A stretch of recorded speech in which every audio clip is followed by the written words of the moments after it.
Actually जो install होते हैं उनके अंदर 1000 वोल्ट का सर्किट बनता है। हाई वोल्टेज वाले जो सिस्टम्स होते हैं जिसमें डीसी के हाई वोल्टेज होते हैं वहाँ पे ये एसपीडी लगती है। एसपीडी का काम क्या होता है कि ये आपके जो ग्रिड साइड से आने वाले हाई सर्ज जो है उसको ये एब्जॉर्ब करती है और उसको अर्थ में लेके जाती है। अगर कोई हैवी झटका आता है इन्वर्टर तक उसको नहीं जाने देगी।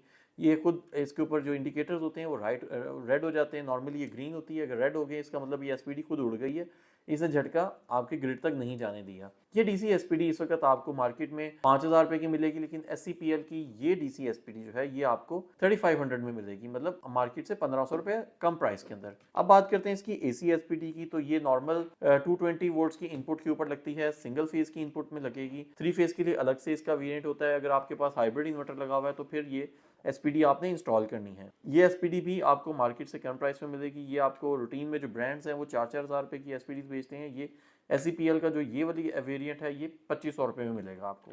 और ये दोनों चीज़ें बहुत इंपॉर्टेंट होती हैं क्योंकि किसी भी सिस्टम में सेफ्टी एंड प्रोटेक्शन बहुत ज़रूरी होती हैं। आप कोई भी सिस्टम लगाएं उसमें एसपीडी ज़रूर इंस्टॉल करें। अब आ जाती है इसकी बात, ये नॉर्मल ब्रेकर है 63 एम्पेयर का। जो ऑन ग्रिड इन्वर्टर्स होते हैं 3 फेज के ऑन ग्रिड इन्वर्टर्स, वहाँ पे 10 किलोवाट या 20 किलोवाट तक की रेटिंग के अंदर ये 63 एम्पेयर वाला ब्रेकर लगता है। आप 15 किलोवाट की रेटिंग के अंदर भी यही वाला ब्रेकर लगता है। 4 पोल होता है ये, 3 फेज और 1 न्यूट्रल, तो उसके अंदर ये इस्तेमाल होता है। प्राइसिंग आपको स्क्रीन के ऊपर मिल जाएगी। फिर ये आ जाता है चेंज ओवर। चेंज ओवर में इन्होंने कोशिश की है एससीपीएल ने कि तमाम अपनी जो प्रोटेक्शन के अंदर तमाम चीज़ों को कवर करें। तो ये चेंज ओवर है, ये नॉर्मली हम लोग देखते हैं कि वो अप एंड डाउन करने वाला चेंज ओवर इस्तेमाल होता है जो कि इतना सेफ नहीं होता। ये इंटरलॉक सेफ ब्रेकर है जो कि यूज़ करने में सेफ है। एक साइड अगर आप इसकी ट्रिप करते हैं तो दूसरी साइड इसकी ऑन द अदर साइड दूसरी साइड ऑन होगी, मतलब एट ए टाइम एक ही साइड ऑन होगी। तो ये इजी टू यूज़ और सेफ टू इंस्टॉल है। फर्दर हम अगर इसकी बात करें तो इसके बाद ये जो मेरे पास है ये है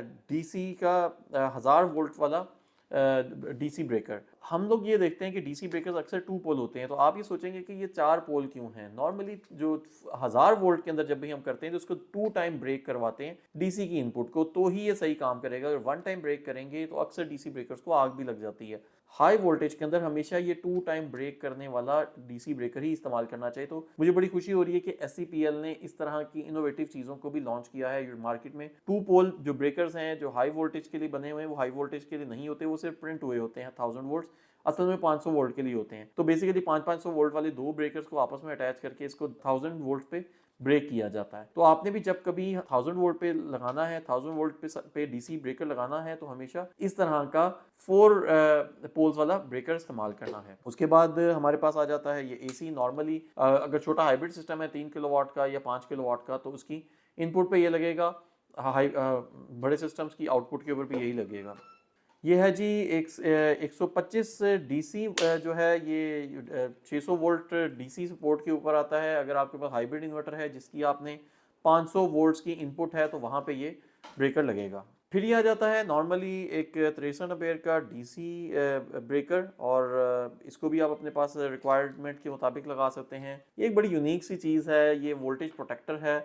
इसके ऊपर अप एंड डाउन के निशानात हैं जिसके ज़रिए आप इसके अप एंड डाउन साइड को वोल्टेज को सिलेक्ट कर सकते हैं कि आप 220 वोल्ट्स के ऊपर आपकी डिवाइसेस अगर ऑपरेट कर रही हैं आप इस पे 245 का अपर साइड पे लिमिट लगा सकते हैं कि 245 के बाद सर्किट को ये ब्रेक कर देगा। और लोअर साइड पे भी आप इसके ऊपर एक लिमिट लगा सकते हैं सो दैट कि उससे कम वोल्टेज के ऊपर आपके इक्विपमेंट तक वोल्टेज ना जाए। रिमेंबर ये आपको ज़रूर याद रखना पड़ेगा कि ये वोल्टेज को रेगुलेट नहीं करता।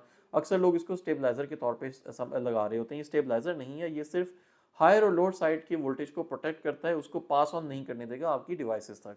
एक और इंपॉर्टेंट चीज़ है, इनके जो MC4 कनेक्टर हैं सोलर पैनल्स की आपस में जो कनेक्शंस होते हैं उसको कनेक्ट करने के लिए MC4 बहुत ज़रूरी होते हैं, आपको ये ज़रूर लगाने चाहिए। तो SCPL ने ये MC4 कनेक्टर्स भी इंट्रोड्यूस किए हैं। नॉर्मली ये MC4 कनेक्टर्स 200 या 250 रुपए के होते हैं, तो ये इनका MC4 कनेक्टर 160 रुपए का है, बहुत अच्छी प्राइस में है। एक चीज़ है, इन्होंने सॉलिड पिन नहीं लॉन्च किया, ये हॉलो पिन वाला है। तो लेकिन अगर सॉलिड पिन कर लेते तो और भी बेहतर होता। आई होप कि नेक्स्ट फ्यूचर अपडेट्स में ये सॉलिड पिन वाले MC4 कनेक्टर्स भी लॉन्च करेंगे, लेकिन प्राइस वाइज बहुत मुनासिब है और तमाम प्रोडक्ट्स ही इकोनॉमिकल हैं, लोकल ब्रांड है। लोकल ब्रांड्स को हमें सपोर्ट भी करना चाहिए, प्रमोट भी करना चाहिए। और इसके अलावा और भी कुछ रेंज के हैं इनके पास ब्रेकर्स के साथ साथ इनकी DB बॉक्सेस और कुछ MCCB ब्रेकर्स भी हैं जो कि फ्यूचर वीडियोज़ में इंशाल्लाह वो भी आएंगे ज़रूर। Thank you.